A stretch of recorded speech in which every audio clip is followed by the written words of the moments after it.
Halo, salam jumpa kembali dalam sekolah kehidupan, sekolah yang gak ada pernah tamat-tamatnya ini. Karena dalam kehidupan kita belajar, dan terus belajar sampai Tuhan memanggil kita.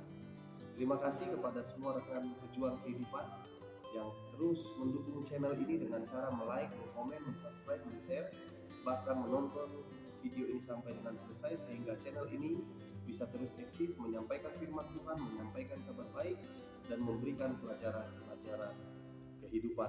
Di dalam Matius 5 ayat 7 dikatakan di sana, berbahagialah orang yang murah hatinya karena mereka akan beroleh kemurahan. Artinya Tuhan Yesus mau menegaskan bahwa orang yang berbahagia adalah orang yang murah hatinya. Mengapa dia berbahagia? Karena dia akan beroleh kemurahan. Dalam hidup ini semua kita dituntut agar dalam menjalani hidup ini kita mendapatkan kemurahan. Ya, bisa kita bayangkan jika kita hidup, jika hidup kita senantiasa diwarnai dengan kemurahan. Wah, tentu luar biasa ya. Betapa bahagianya kita menjalani hidup ini. Nah, inilah rahasia pelajaran kehidupan melalui firman Tuhan pada hari ini yang dibukakan bagi kita semua. Apa yang dimaksud dengan murah hati yang sesungguhnya? Ya, apa yang dimaksud dengan murah hati yang sesungguhnya? Ada sebuah kisah di dalam Alkitab, ya. Dalam kisah itu ada 4 orang tokoh. Yang pertama, orang yang butuh pertolongan. Itu tokoh pertama. Tokoh yang kedua adalah seorang imam atau hamba Tuhan. Tokoh yang ketiga adalah orang Lewi atau pelayan, ya, aktivis di gereja. Dan yang keempat adalah orang Samaria atau orang berdosa. Nah, imam melihat orang yang butuh pertolongan itu tetapi hanya lewat. Demikian juga dengan orang Lewi. Nah, tetapi orang Samaria, orang berdosa itu melihat orang yang butuh pertolongan itu dan mengambil tindakan.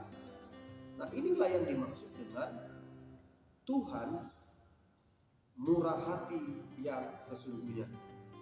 Jadi dapat kita simpulkan bahwa murah hati yang sesungguhnya adalah kemampuan untuk menempatkan diri dalam situasi sulit orang lain sehingga bisa melihat, bisa berpikir, dan bisa merasakan menurut mata, pikiran, dan perasaan orang tersebut yang didasari oleh rasa belas kasihan dan mengambil tindakan untuk menolong orang tersebut. Ya, itulah yang dimaksud dengan murah hati.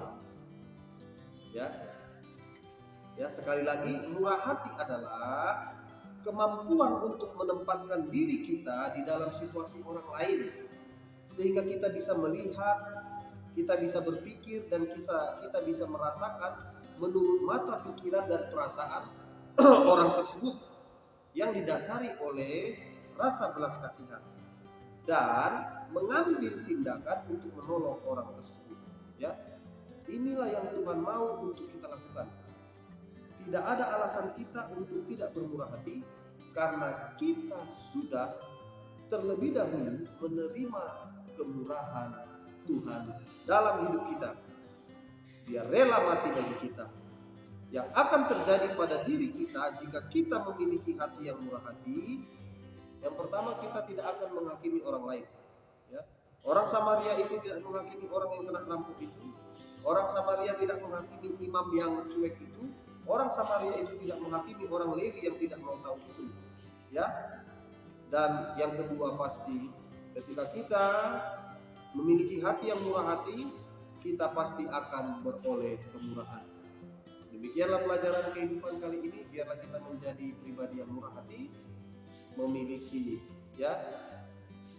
rasa, pikiran, perasaan seperti yang dirasakan oleh orang lain, serta kita mengambil tindakan untuk menolong orang lain.